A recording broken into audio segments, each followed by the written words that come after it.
Hey friends, Happy New Year and welcome to the first Monday with me of 2024. Today has been the most productive New Year's Day I think I've ever had in my life. I got up this morning at 10 a.m., which it's a miracle that I got anything done because usually sleeping in that late is bad news for me. But we stayed out late, or not out, but we stayed at a neighbor's house until about 12:30. Even with our younger kids, we had a great time. It was relaxing. Half of us were in our pajamas. But when I got up this morning, I was shocked to see 10 o'clock on my phone. And I got up and really hit the ground running. Normally, I would be kind of sluggish by sleeping in too late. But this morning, I got up and I knew that my top priority was processing milk. We had a total of 11 gallons of milk to process. Now, I only ended up doing something with 9 gallons because the gallon number 10 and 11 were from this morning's milking. So they were nice and fresh. I'm going to send a little bit down to my parents' house and then we will use the rest for drinking. My plan with this milk is to use 1 gallon to make chocolate milk. Of course, that will be gone in the next 24 hours. Then I will use 3 gallons to make mozzarella cheese. Today is day one of the Three Rivers Pantry Challenge, and I am super excited. My pantry and freezers are in desperate need of this pantry challenge. I'm not entirely sure yet what rules I'm going to impose upon myself for the duration of the pantry challenge. Right now, I am only committing to the month of January. I will definitely be going to the store at least twice to get fresh produce, but I think my main goal is going to be not purchasing anything for the pantry for the duration of the pantry challenge, whether I just do January or I do February as well. Another thing that I think I will be using the grocery money that I'll be saving, is to purchase more meat. Um, I am very, very low. In fact, I think I may have used my last quart jar of canned chicken last night to make buffalo chicken dip for our little New Year's celebration with our neighbors.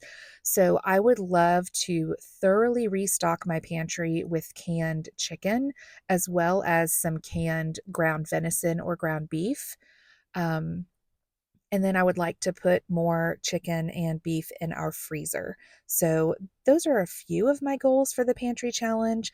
I desperately need to organize and purge my pantry. I am going to be doing that tomorrow and I will be recording it and sharing it with you. Um, but I think I'm going to donate some things to our local food pantry. There are just things that we haven't used and I need to get rid of if we're not going to use them. But of course, my goal for the pantry challenge is to use as much of those things from our pantry as possible. And it's a good time for me to evaluate what we are storing, what we are choosing to buy on a regular basis, and kind of adjust our menu from there. 2024 is going to be a year of simplifying to more whole foods and slightly less variety of ingredients. I'm excited. I'm excited for 2024. I love the new year. I love not necessarily even setting goals, but just assessing. I love assessment and just kind of pivoting from where we're at to where we want to be. So I'll talk more about that later in this video and in videos to come. But for now, let's get back to today. One of the things that I want to do throughout the pantry challenge as well is to put more um, quart and pint jars on my pantry shelf by means of winter canning. And when I say winter canning, I mean things like bone broth, like what I'm doing here. I found this rotisserie chicken carcass in my kitchen freezer and stuck it in the Instant Pot yesterday. And today I am canning it up through pressure canning.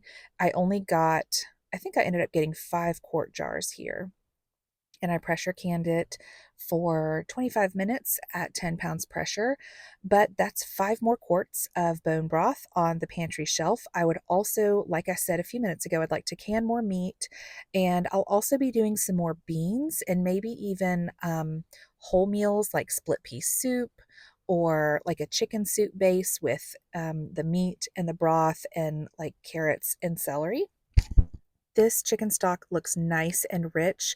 All I do is put it in my Instant Pot, the carcass, which includes the skin and the bones and any tiny bits of meat left on the carcass.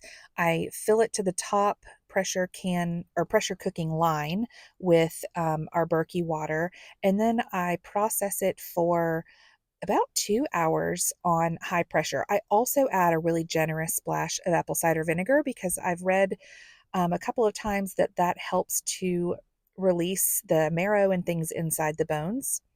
Once it is finished in the Instant Pot, I strain it through a fine mesh colander and then I ladle it into the jars. With any canning project, you want to make sure that your jars and lids are clean and that you've wiped the rim of your jars before you put the lids on so that you get a great seal every time. Now it is time to clean up my island a bit. We have been battling fruit flies like crazy. Our entire downstairs has a little bit of fruit flies just about everywhere. It's crazy, and I don't know exactly where they came from, but I am trying to keep as much of our fruit in the fridge as possible. I'm keeping surfaces cleaned off and wiped down, and we've got little snack bowls of vinegar with a drop or two of dish soap to capture those fruit flies. We are getting like dozens a day in each bowl. It's so gross. At this point, it is 12 o'clock, and some of my teenagers haven't even come downstairs from being asleep yet, which we just let go. It's definitely a day to sleep in. So, one of my twins is on dish duty this week, but I decided to go ahead and do all of the big things so she would have less to work on when she gets downstairs and has her coffee.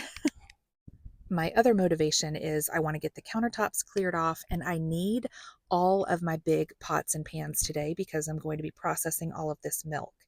The first thing I'm doing is skimming the cream off of the majority of these jars in order to make butter.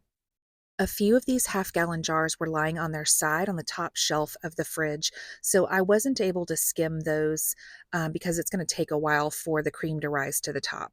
While I am processing some of this milk, my husband and my youngest son were out in the garden taking down the supports and the T-posts and the cattle panels. Sorry for my hand at the top of this screen, but I was trying to block the sun. We're trying to wrap up the garden and cover it and put it to bed for winter. Yeah, it's January 1st, and we're just now doing that. Next, I am getting our chocolate milk ready. So, for a gallon of chocolate milk, I do about half a cup of sugar and half a cup of cocoa powder, about 3 generous pinches of salt, and then after I have done the super hot water, not quite boiling, but very hot, only about half a cup of water. And then I use the immersion blender to mix this really well. And then I add a splash of homemade vanilla extract to each of the half-gallon jars. And after I shake them up, I don't know why I started doing this. Well, first of all, I pour a little bit of milk into the jar that had the mixture in it just to get every last drop of all that goodness. But then after I shake each jar, I put them upside down for a minute or so while I'm putting the other ingredients away. I don't know why I do that. I feel like it helps everything mix up a little bit better because the chocolate and things do tend to settle at the bottom of the jar. So the kids definitely shake it before they serve each glass. It's time to turn off the stove top and let my pressure canner naturally come down to room temperature and release all of that pressure. I wanted to give you an update on my cast iron skillet.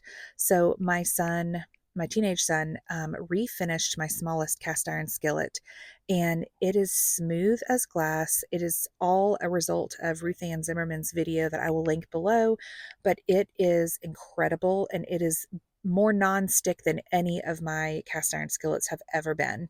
I highly encourage you to watch the video and do it yourself if you use cast iron. All right, I turned the majority of our cream into butter. I ended up getting 3 pounds of butter. I'm not exactly sure how many jars I skimmed the cream off of. Now, I never skim 100% of the cream. It's pretty impossible to do.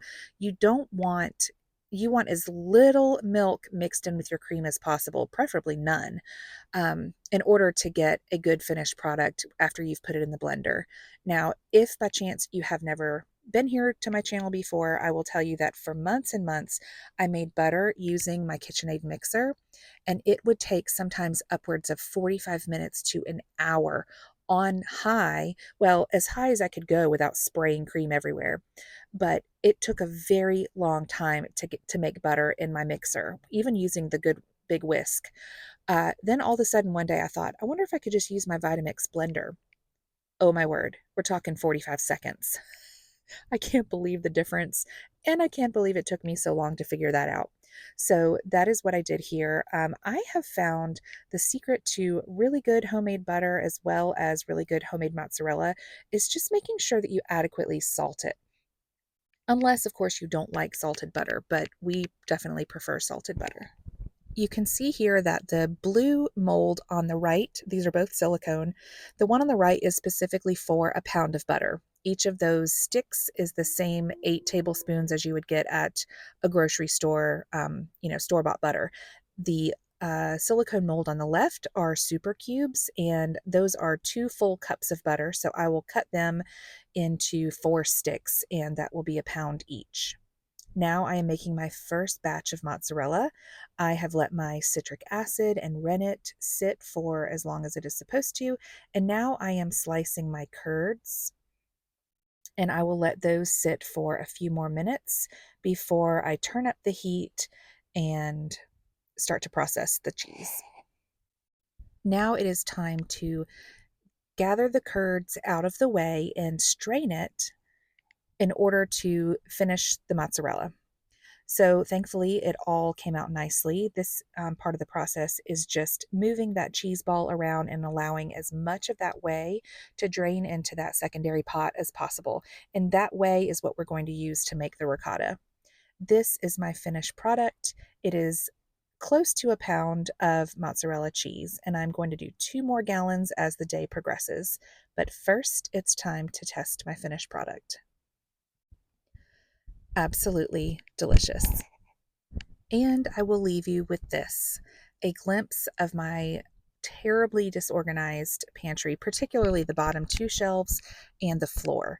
It is an absolute disaster, and this is my project for tomorrow. My husband goes back to work, and I plan on getting up at 6 tomorrow. Well, for the rest of the week. My little ones don't go back to school until Thursday, but I think it will help me tremendously to start getting up at 6 tomorrow and Wednesday to get prepared to get back in school and back in our rhythm. But tomorrow, I look forward to tackling this and sharing it with you. I hope you're all off to a wonderful, happy new year. And as always, thanks for watching.